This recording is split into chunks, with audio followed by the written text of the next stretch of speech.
Сәлем достар, менің каналыма қош келдіңіздер. Бүгін сіздермен үй жағдайында қолдың нанын пісіретін боламыз.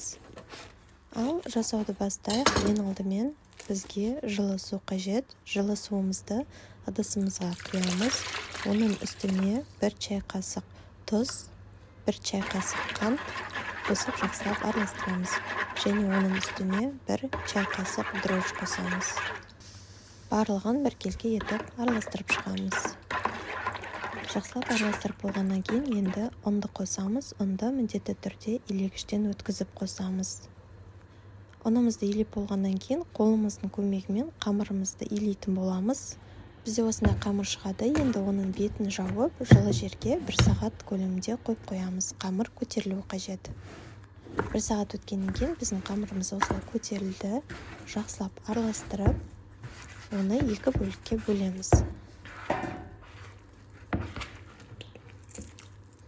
Бөлінген қамырдың 1 бөлігін арнайы формамызға саламыз.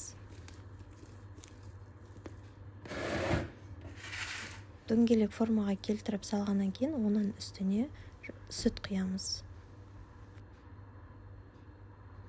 Сүтті барлық жеріне тигізіп басып шығамыз.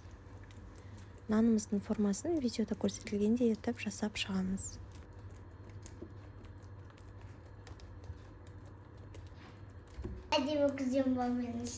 Дайын болған қамырымызды қызып тұрған 180 градус духовкада 15-20 минут көлемінде пісіріп аламыз.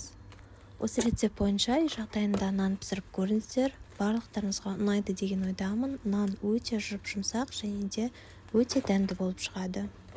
Нанды пісіру барысында қандай заттар қосылған туралы және де қанша мөлшерде қосылған туралы видеоның астына жазып кететін боламын. Сол жерден көрсеңіздер болады. Ас болсын.